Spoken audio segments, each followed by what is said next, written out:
Welcome to the Weekend Report for December 15th, 2023. Let's talk about what's been in the news this week. Most importantly was the CPI report. This is the Fed's favorite measure of inflation, released for the month of November.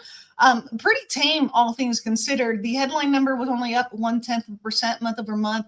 The year over year fell 0.1%, which is good. It means it's moving in the right direction. But the core number, which is the Fed's favorite measure of inflation because it does strip out food and energy, it was up 0.3% month over month, but year over year remained unchanged.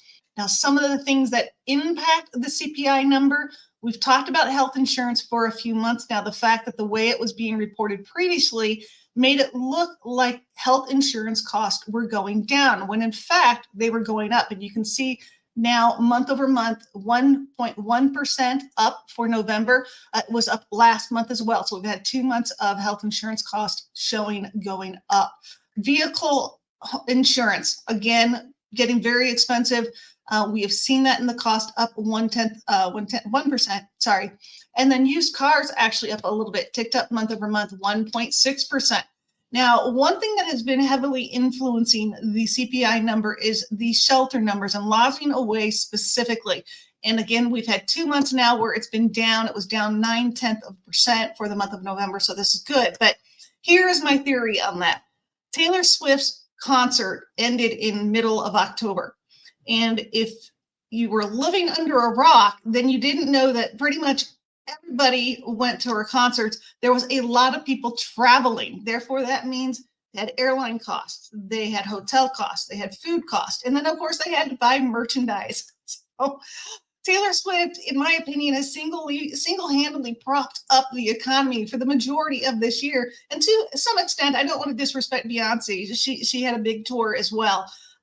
However, Taylor Swift just killed it. And the average Taylor Swift fan that went to a concert spent $1,300. That's just insane to me. It was not just about staying in your city, going to see your concert there, because you probably couldn't even get into that concert, but you're spending so much more to actually travel to see her. So I do feel like she has definitely helped the economy. And now we're seeing that lodging away coming down because she doesn't have a concert for you to travel to unless you're going to go overseas. So, anyways, also in the past couple of weeks, we have talked about when the feds will start cutting short-term interest rates. You can see this dot plot. Each dot represents a Fed member, a voting member, and it represents what their expectation is on when we'll see rate cuts. So you can see for this year, no one's expecting to do any cuts by the end of the year. Not surprising. We just had a meeting this past week, and they're not changing anything. But as we move into next year, you can see there is some consensus that we're going to see rates come down, whether that's 1 cut, 2 or 3. I think the majority falls within that 2 to 3 cuts for next year, and then we'll continue to see more cuts as we move into the successive years beyond next year. But again, this can change, but this is the expectation. And we also had this kind of market odds for you last week. And last week there was about 60% chance we'd see a change in March, and that is now up to over 80%. So if we get lucky, maybe we'll see that first cut in March of next year, and that'll certainly help you as consumers on your credit card payments, any student loan payments that are tied to variable rates, if you need a new car loan, and of course, equity payments if you have any outstanding debts on an equity line tied to your house. So that will help you. Also this week, initial jobless claims, they fell 19,000, but the continuing claims were up 20,000. So again, this speaks to the fact those people are looking for employment or having difficulty finding replacement employment. So they're continuing to stay on their benefits longer. Mortgage applications, not surprisingly, were up for purchases 4% week over week, and refinances up 19%. That's a big number, and I'm not really surprised because, again, retail sales came out for November up 0.3%, and we're moving into the holidays. I expect it's going to be higher in December as well. And that's because people continue to put their purchases on credit cards.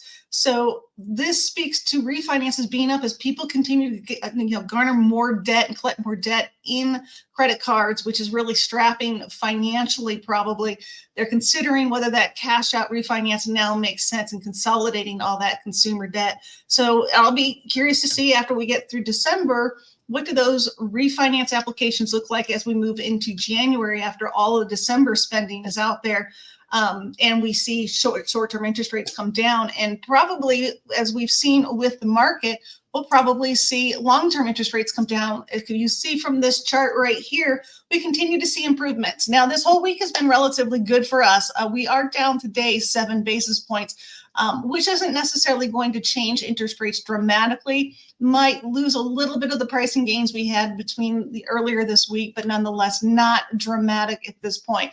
But we have seen some good movement in the interest rates. This is starting to drive up demand, and you can see that from the mortgage applications that I just gave you numbers on. The activity is going up.